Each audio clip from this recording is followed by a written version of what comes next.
Now that the Trump administration is considering banning e-cigarettes, it does raise the question, why is he willing to take such drastic measures when 6 people have died, when in reality, there are far more dangerous elements to society, like unregulated guns. That certainly kills more people in America than e-cigarettes do. Well, Cuomo invited me on his program, Cuomo Primetime, last night to debate this. And I was debating with a gentleman who I was actually not so familiar with, Steve Cortez. I want to show you this because it was the first time I realized in real time I was being mansplained to, and it was pretty hilarious. Take a look. Here's the problem, I think, with trying to draw the parallel here, Chris, between vaping and guns. I'm no constitutional law scholar, but when I read the Bill of Rights, I don't find vaping anywhere in there. But right after the very sacred First Amendment is the equally sacred Second Amendment, the right to bear arms. So we're talking about a constitutional right versus a cigarette, basically. But it is not an absolute right. It's not an absolute. We do have constitutional rights, but I do want to note that for some reason we keep forgetting the second part of that constitutional protection, which means you need gun control, well-regulated militia. Right. I don't think that the situation we have in place right now is a well-regulated militia. There needs to be, every single constitutional right has its limitations. And in this case, for some reason, while we have even limitations on the First Amendment, we have a party in this country, the Republican Party, who refuses to acknowledge that there are meant to be limitations in the Second Amendment. Well-regulated militia. Let's repeat it again. To that point. Regulated militia. If you're going to keep repeating that, you have to know what it means, and you have to know the history and the context there. And no, I don't think you do, because a well-regulated militia meant at that time of the writing of the Constitution, it was any male who was healthy was considered a member of the militia. So every citizen is part of the militia by the definition. I understand that, but I'm talking about the well-regulated part. Well-regulated. I'm a militiaman in that regard. And we also know from the other writings outside. I'm not questioning the militia part of it. I'm talking about the regulation part of the Constitution that for some reason everyone seems to forget. Yeah, so he actually landed on a worse version of that, because if he didn't do his all males thing, then he would just say, oh, well, then that only means that the militia has to be well regulated. But he just said it means every man needs to be well regulated. Exactly. And yeah, that's a weird move for him to make. And also, let me just say, conservatives are the ones who say that they are the constitutionalists, the ones who believe in the literal interpretation of what the Constitution says. And so, all right, it's literal. If you want to say it's literal, well-regulated militia. That's your interpretation of the militia part, good sir. But that's the thing. Good man, who I forget your name already, just like Anna. Steve Cortez. Cortez, sure.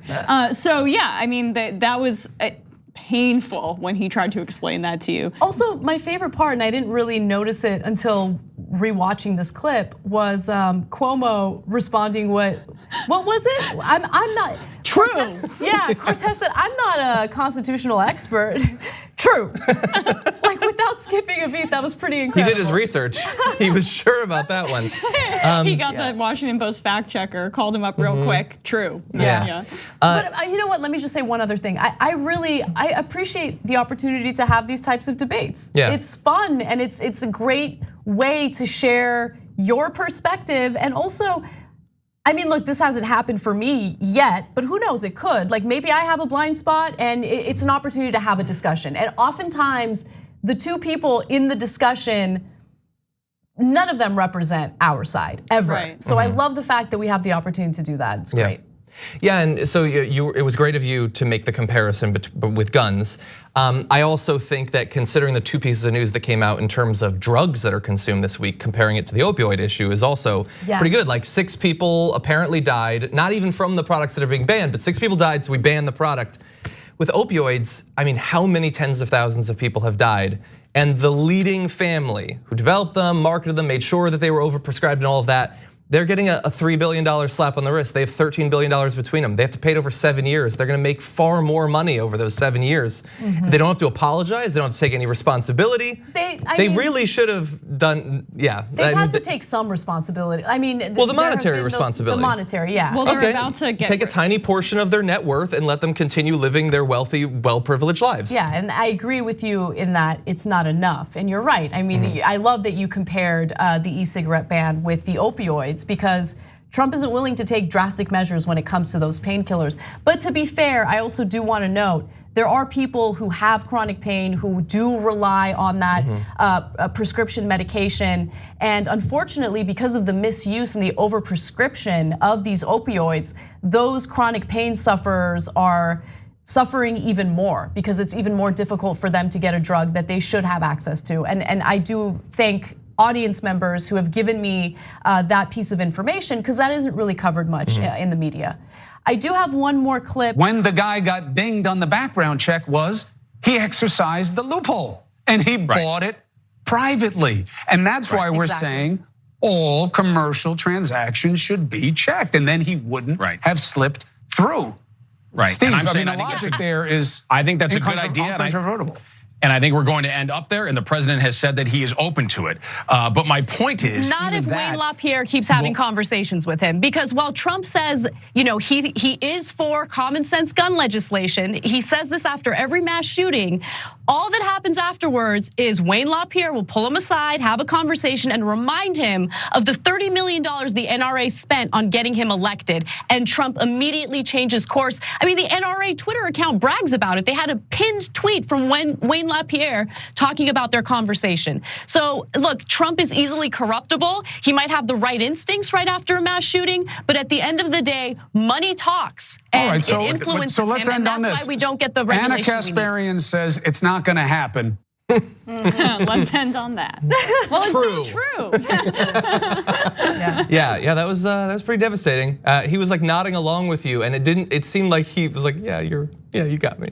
No, it was just so good, because I mean, you gave him the credit for having the right instinct after a mass shooting, because he's not a career politician in the sense that he's not constantly reflexively cowing to these interests that don't make entire logical sense, that actually make the counter of that sense. But then as soon as he has a conversation with one of the people in the Republican establishment, one of the people he surrounded himself with, he just completely goes the other way, because the empathy that he feels, or the reaction that he feels from a mass shooting, doesn't last longer than 0.5 seconds for him, because he's not a normal dude. Not only does it not last long, but who does Trump care about more than anyone else on the entire planet? Trump. Donald Trump. Okay. And so, even though he does have these very brief moments of humanity where he does seem to have empathy, at the same time, then he remembers, well, what about my best interests? And that $30 million, that's a lot of money.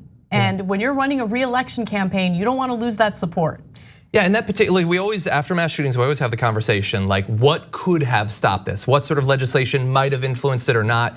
This is like, if you had asked for the most obvious, clear example of how a failure to do what's needed allowed this one person to get one gun and commit one act, it is so obvious, so clear. And as of right now, we're just like hoping that maybe in a month something is done.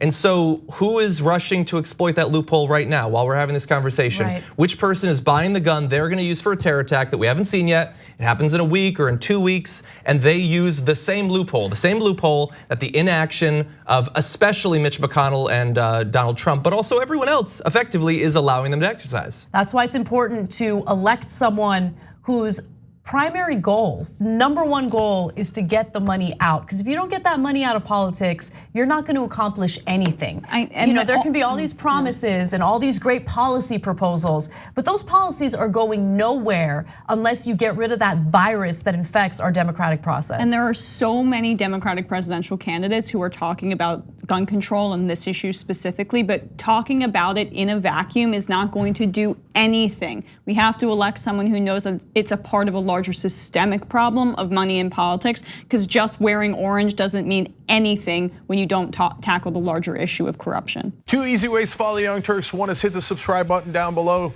then you're a TYT subscriber. And second is ring the bell. And when you do that on YouTube, you're notified of our videos.